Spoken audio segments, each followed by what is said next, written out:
Merhaba arkadaşlar, örgü kanalıma hoş geldiniz. Bebeklerimiz için kolay ve güzel tığ işi, şapka ve patik çoraptan oluşan bir takım yaptım. Bugün bu şapka anlatımını sizlerle paylaşmak istiyorum. Bakın şapkanın bebeğin başında duruşu bu şekilde arkadaşlar. Bu şapkanın yapılışı çok kolay. Herkes yapabilir bu şapka modelini. Bu bebeğin baş ölçüsü 3 aylık bebek baş ölçüsüne göre. Ben bugün şapka anlatımını 0-3 ay arası bebek ölçüsüne göre yaptım. 3-6 ayda çok rahat kullanır. Bakın başında çok güzel durdu.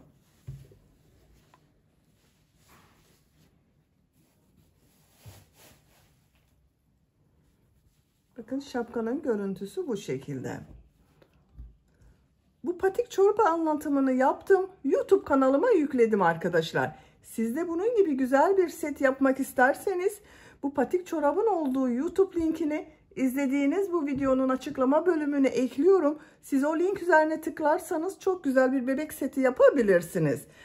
Kendi bebeğiniz için yapabilirsiniz veya yapması çok kolay olan bu takımı yaparak arkadaşlarınızın bebeklerine hediye yapabilirsiniz. Bu şapka örgüsünde iplik olarak ben bugün pembe renkli iplik kullandım. Bakın bu ipliği kullandım arkadaşlar.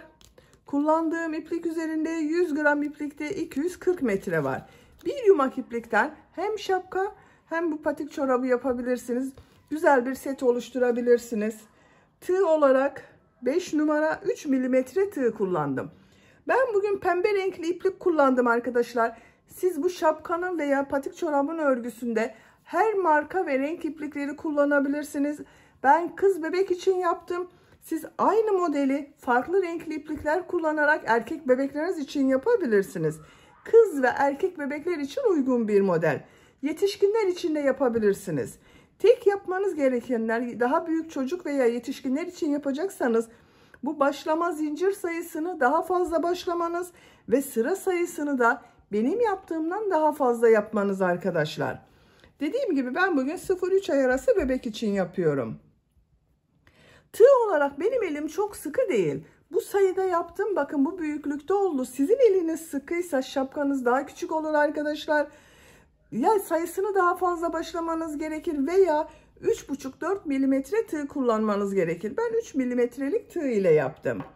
Bakın patik çorabı mavi renkli ile yaptım. Bunun gibi mavi renkli iplik kullanarak veya farklı renkli iplikler kullanarak bu şapka örgüsünü yapabilirsiniz. Ölçülerini videonun sonunda ölçüyorum. Oraya bakabilirsiniz arkadaşlar. İpliği tığ hazırlayalım. Hep birlikte bu kolay ve güzel şapka örgüsüne başlayalım. Örgü kanalıma abone değilseniz abone olmayı unutmayın lütfen. Hepinize kolay gelsin. İyi çalışmalar.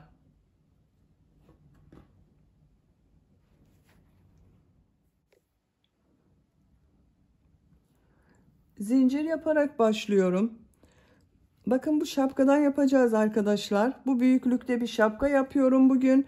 3 aylık bebek baş ölçüsüne göre yapıyorum şapkayı. Bakın bu şekilde. Şuradan zincir yaparak başlıyoruz. Yüksekliğine göre zincir yapıyoruz.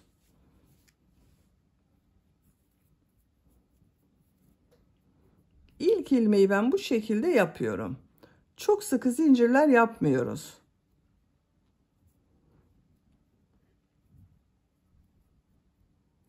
Bu büyüklükte bir şapka yapmak için 34 zincir yapalım. 34 zincir yaptım. Çok sıkı zincirler yapmadım. Bu zincir uzunluğu bakın şapkanın şu yüksekliği oluyor arkadaşlar. 34 zincirin kaç santimetre olduğunu ölçüyorum.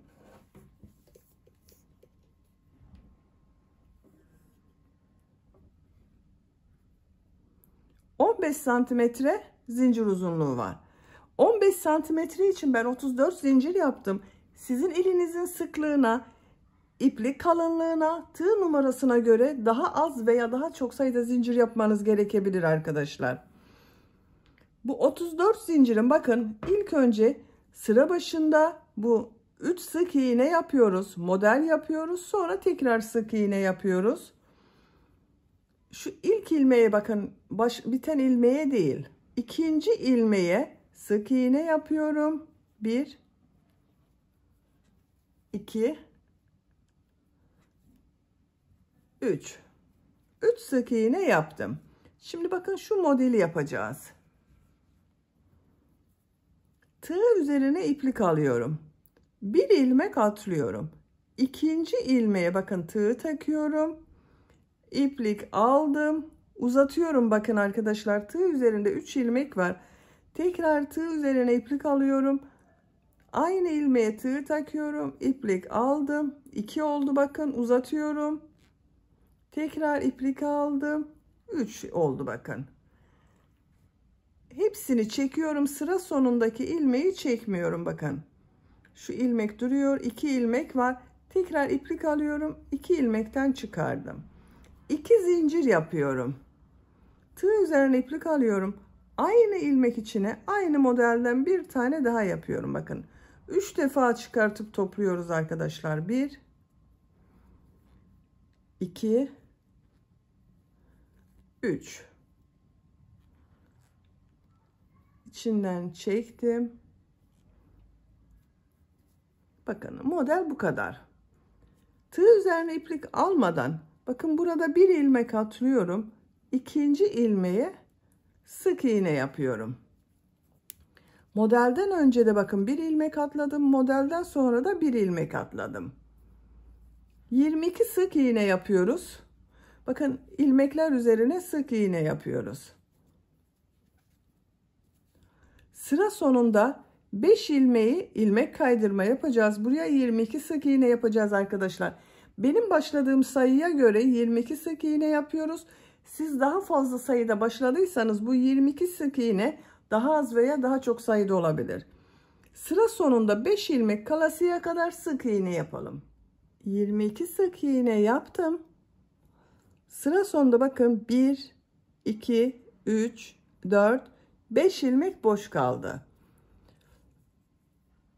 Bu 5 ilmeği ilmek kaydırma yapıyorum. Bakın şu şekilde tığ ilmeğe takıyorum. İplik aldım. İçinden çekiyorum. 1, 2, 3, 4, 5. Bakın şapkada model kuruluşunu yaptık arkadaşlar. Sıralar bunun tekrarıyla devam edecek. Bakın sıra başında 3 sık iğne yaptım. 1 ilmek atladım. Model yaptım. 1 ilmek atladım. 22 sık iğne yaptım. Sıra sonunda 5 ilmeği ilmek kaydırma yaptım. Siz bu zincir sayısını daha fazla başladıysanız bu model bölümü aynı olacak arkadaşlar. 3 sık iğne, 1 ilmek atla, model yap, 1 ilmek atla, sık iğneye başlayın. Sıra sonunda da 5 ilmek kayması aynı olacak. Sadece bu arada yaptığınız sık iğne sayısı sizin yaptığınız zincir sayısına göre daha fazla veya daha az olabilir. Siz bu şapkayı daha küçük yapmak istiyorsanız daha az sayıda zincir başlayıp bu sık iğne sayısı da yaptığınız zincire göre daha az olabilir veya daha fazla sayıda başladıysanız sadece şu arada yaptığım benim 22 sık iğne sizde daha fazla sayıda olacak. İkinci sıradayım. Bir zincir yapıyorum. Örgüyü çeviriyorum. Bu sırada ilk 5 ilmeği ilmek kaydırma yapıyorum. 22 sık iğne yapıyorum. Model üzerinde yine farklı yapacağız arkadaşlar. Sıra sonunda da 3 ilmeği sık iğne yapıyorum. Ama bakın bu sırada yaparken ilmeklerden alarak yapacağız. Şurada bakın 2 ilmek görünüyor. Şu şekilde yapmıyorum. Tek ilmekten alarak ilmek kaydırma yapıyorum. Bakın şu tek ilmekten alıyorum. İlmek kaydırma yapıyorum. 2, 3,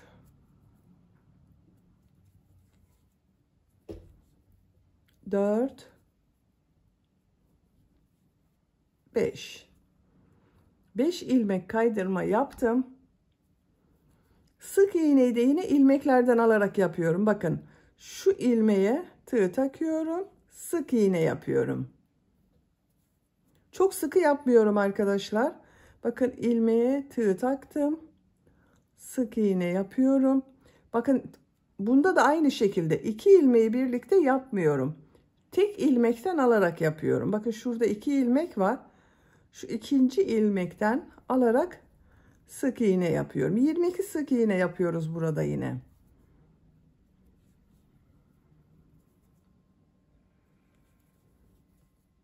...22 sık iğneyi yapalım.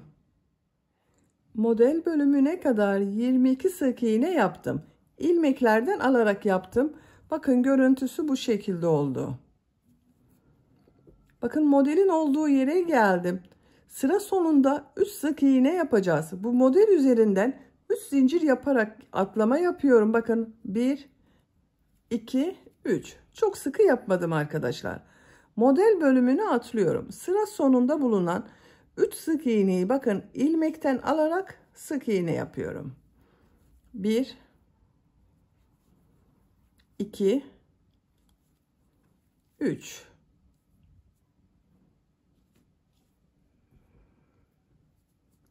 Bir zincir yapıyorum. Örgüyü çeviriyorum. 3. sıradayız. Bu sırada model yapacağız arkadaşlar. Bakın şapkanın örgüsünde burayı bir sırada model yapıyoruz. Bir sonraki sırada bu 3 zincir yaparak atlama yapıyoruz. İlk 3 ilmeği sık iğne yapıyorum. 1, 2, 3. Bakın model bölümüne geldim. Tığ üzerine iplik alıyorum. Modeli bakın. Burada model arasına 2 zincir yaptım. Bir de bu sırada bakın 3 zincir yaptım. Bu 3 zincir arada kalacak. Şu 2 zincirin üzerine model yapıyorum bakın. Model aynı oluyor. Bakın 3 defa da topladığımız nohut modelini yapıyorum.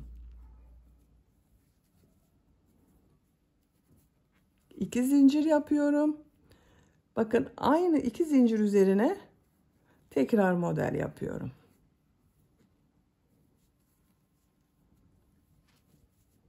Bakın bu ikinci sırada yaptığım 3 zincir arada kaldı arkadaşlar. 22 sık iğne yapıyoruz bakın. Şu ilk ilmeğe sık iğne yapıyorum. İlmekten alarak yapıyorum. Bakın yine şu 2 ilmeği değil. Tek ilmekten alarak sık iğne yapıyorum.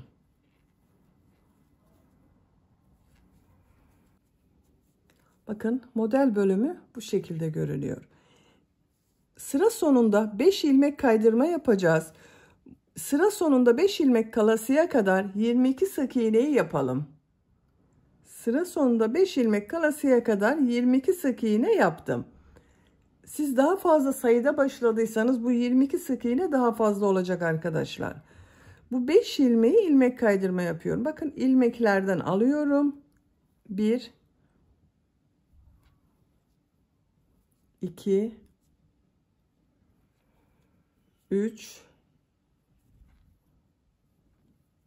4, 5. 5 ilmek kaydırma yaptım. Bir zincir yapıyorum. Örgüyü çeviriyorum. 4. sıradayım. İlk 5 ilmeği ilmek kaydırma yapıyorum. 1, 2, 3, 4, 5. 5 ilmek kaydırma yaptım. Bakın görüntüsü bu şekilde. Bu ilmeklere sık iğne yapıyorum. İlmekten alarak bakın yine. Şu tek ilmekten alıyorum arkadaşlar. 22 sık iğne yapıyoruz. Sayı hiç değişmiyor arkadaşlar. 22 sık iğneyi yapalım. Bakın sıra başında bakın burada 5 ilmek kaydırma.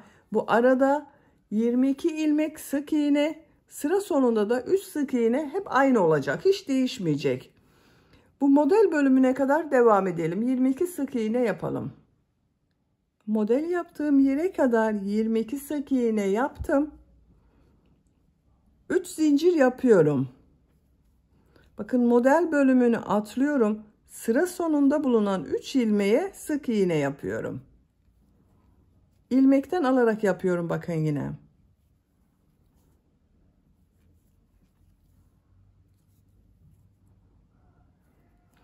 Bir zincir yapıyorum. Örgüyü çeviriyorum. İlk 3 ilmek üzerine sık iğne yapıyorum. 1 2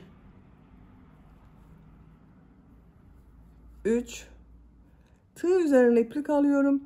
Bakın bu 3 zincir yaptığım arada kalıyor. Şu 2 zincirli boşluğa model yapıyorum. Bakın 1 2 3 2 zincir yapıyorum. Tekrar model yapıyorum.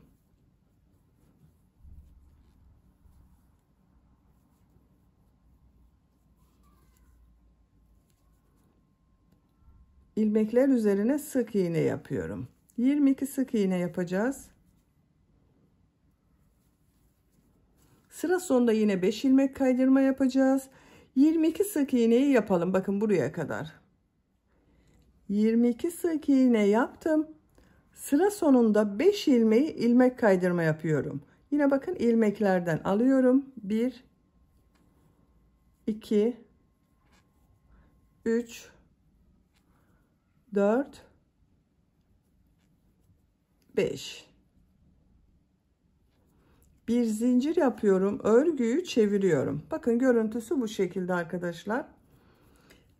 İlk 5 ilmeği ilmek kaydırma yapıyorum.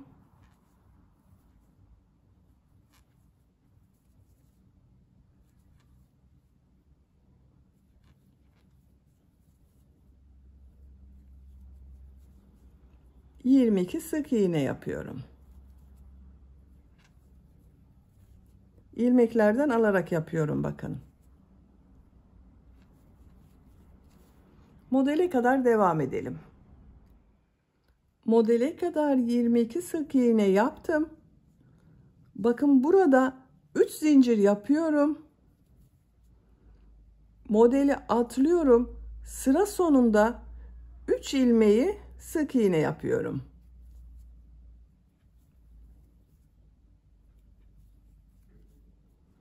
Bir zincir yapıyorum. Örgüyü çeviriyorum.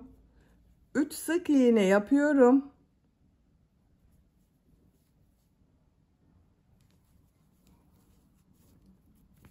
Şimdi model yapıyoruz tekrar arkadaşlar. Tığ üzerine iplik alıyorum. Bakın bu zinciri ve şu 2 zincirli boşluğa yapıyorum arkadaşlar. Bu arada kalıyor. Burada yaptığım 3 zincir arada kalıyor. Buraya model yapıyorum.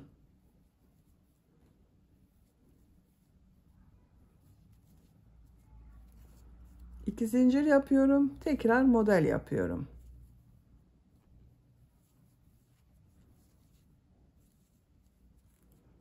Sık iğne yapıyorum. 22 sık iğne yapıyorum. 22 sık iğne yapalım. Sıra sonunda 5 ilmek kaydırma yapalım. Sıra sonuna kadar devam edelim. Sıra sonuna kadar tamamladım. Bakın yine 22 sık iğne yaptım. Sıra sonunda 5 ilmeği ilmek kaydırma yaparak devam ettim. Şapkanın örgüsü bu şekilde devam edecek arkadaşlar. Yapacak olduğunuz çocuğun büyüklüğüne göre bu sıraları tekrarlayarak şapkanın örgüsünü tamamlayalım. Yapacağım ölçüye göre sıra sayısını tamamladım. Bakın bu şekilde oldu arkadaşlar. Şapkayı bebeğin başına ölçüyorum. Bakın ben bu bebek baş ölçüsüne göre yapıyorum. Şu şekilde bakın.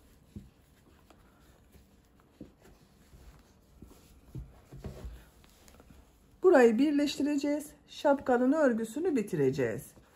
Siz de yapacak olduğunuz çocuğun başına ölçerek bu sıra sayısını ayarlama yapabilirsiniz. Kaç sıra yaptığımı sayıyorum. Bakın buradan başladım. 1, 2, 4, 6, 8, 10, 12, 14, 16, 18, 20, 22, 24, 26, 28, 30, 32, 34, 36, 38, 40, 42, 44, 46, 48, 50, 52, 54, 56, 58, 60, 62 sıra yaptım. Benim yapacağım ölçü için bu yeterli. Dediğim gibi siz yapacak olduğunuz çocuğun baş ölçüsüne göre daha az veya daha çok sayıda yapabilirsiniz. Şimdi bu iki bölümü birleştiriyoruz. Bakın şu ilmeğe tığ takıyorum. İlmek ucunu bu ilmek içinden çekiyorum. İlmeklerden alarak birleştirme yapıyorum. Bakın burası şapkanın örgüsüne başladığımız zincir sırası. Şu ilmeğe tığ takıyorum. Karşıdan bakın.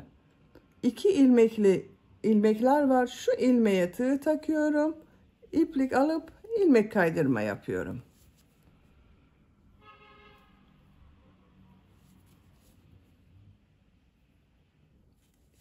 İlmeklerden alarak ilmek kaydırma yapıyorum.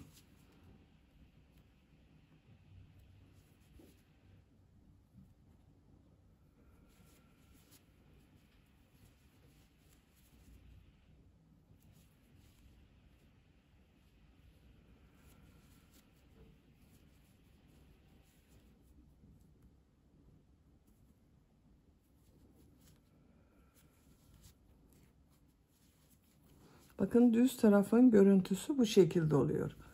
Sıra sonuna kadar devam edelim.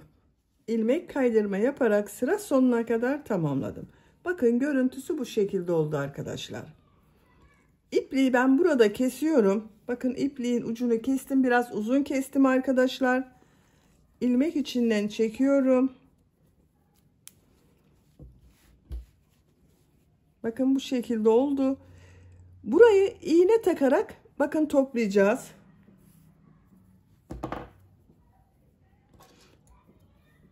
İplik ucunu iğneye takıyorum.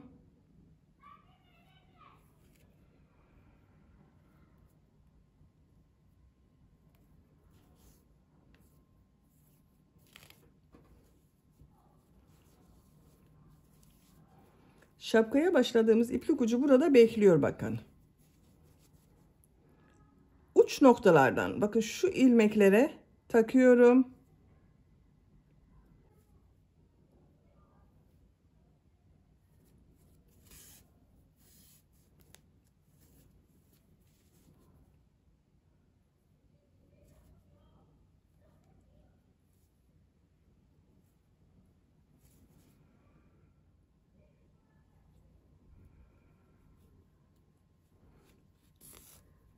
Sıra sonuna kadar bakın ipliğe taktım. Şu şekilde çekiyorum.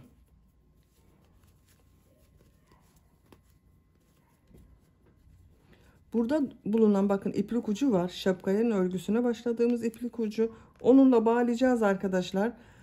Daha sıkı olsun bakın. Şu şekilde bağlıyorum.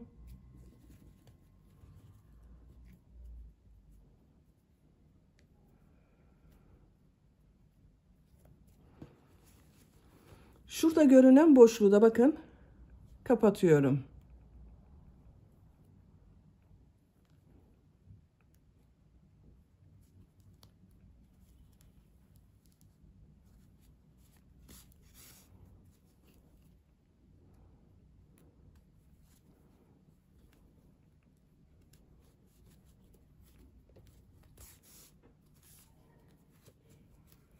Bakın hiç boşluk kalmadı. Tekrar bağlıyorum.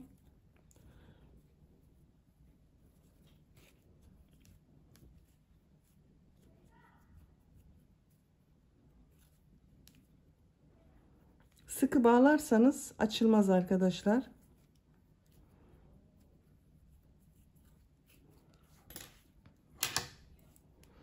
İpliği kesiyorum. Bakın düz taraftan görüntüsü bu şekilde. Şapkayı bu şekilde kullanabiliriz. İsterseniz buraya pompon yapabilirsiniz. Çiçek yapabilirsiniz. İstediğiniz gibi kullanabilirsiniz. Şapkanın örgüsü hazır arkadaşlar. Bakın çok kolay. Yeni doğan 3 ay arası bir bebek için yaptım. Çok güzel oldu.